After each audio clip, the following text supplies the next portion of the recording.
So many of these young people are looking for release from the guilt they feel for things they say they witnessed or did in the name of war. Things that our unit did and things that the military did in Iraq, as far as killing civilians, sometimes indiscriminately, that kind of thing. Is that what your unit did? That kind of thing happened sometimes. Can you give us some examples? Well, for example, when IEDs would go off and prove the explosive devices by the side of the road, the instructions were, or the practice was, to basically shoot up the landscape, anything that moved, and that kind of thing would happen a lot. People were killed? It happened, yes. My turning point was after I came home and watched like videotapes of me and how I was acting and how my friends were acting, and you know, it was real reflective to sit back and watch yourself saying those kinds of things, and you're like, in your heart, you know that it's not right. Videotapes that you and your comrades shot in Iraq of each other? Yeah. Just what, after during raids, after raids. I mean, every truck, somebody had a camera on it. I mean, everybody was videotaping and stuff all the time.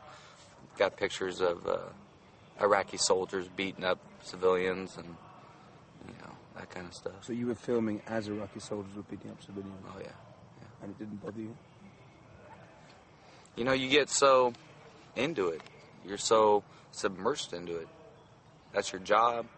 It's what you're here for. You know, so you just do your thing. But your job wasn't to go and beat up Iraqi civilians. Your job was to bring democracy, right? Wasn't it? I mean, that is the job.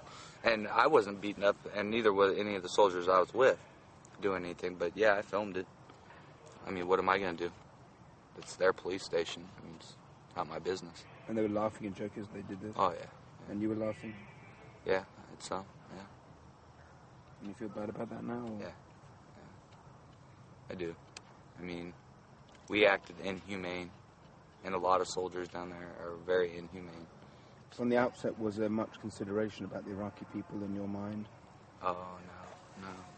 I mean, that came later on, definitely. But, no, I wasn't concerned about them at all. Is that something of you personally, or was it something that was drilled into you by the military? I mean, that's why they call them Haji. I mean, you got to desensitize yourself from them. They're not people. They're animals. What upset you the most about the things that happened in Iraq? The total disregard for human life. I mean, I would have to say it was... I mean, you do what you do because at the time you feel like you need to, but then to watch it get kind of covered up and shoved under a rug and, you know, oh, that didn't happen. What kind of abuses were going on that you experienced? Well, I mean, I've seen innocent people being killed. IEDs go off and you just zap any farmer that's close to you.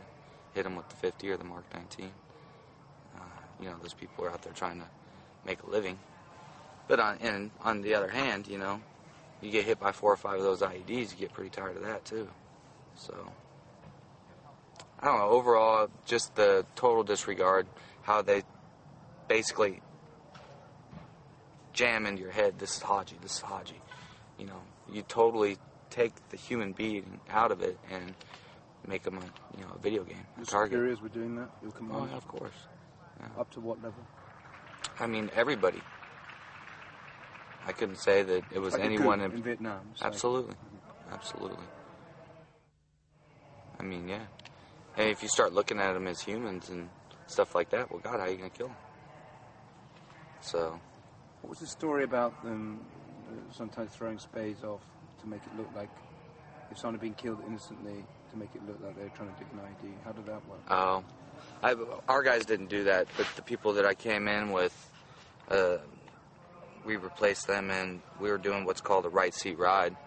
And they basically take one soldier and put him in a truck with the other guys that are veterans and that have already been there and done that, and they take you around your AO, teach you about the area that you're operating in and whatnot, and, you know, they would be like, you know, keep shovels on your truck or an AK, and if you see anybody out here at night, shoot them.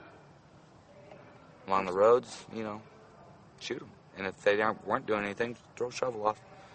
They were digging an IED or whatever. So they'd shove a shovel off the APC or whatever, the Humvee or whatever it was, and try and make out these guys were digging IEDs if they'd been killed instantly. Oh, at that time, when we first got down there, you could basically kill anybody you wanted. I mean, it was that easy. You didn't even have to get off and dig a hole or anything like that. All you had to do was have something there for a picture. You were driving down the road 3 in the morning, there's a guy on the side of the road, shoot him, throw a shovel off. There you go. I mean, I had a personal experience after one of the talks that I did with a man. He came up to me after that, and he told me he was an Iraqi man. And he said that he was from the area around Balad, and I was stationed in Balad. And I just couldn't help it. Just all of a sudden, I hugged the guy. And I said that I was sorry, that I was so sorry. And I ended up crying right there to this perfect stranger.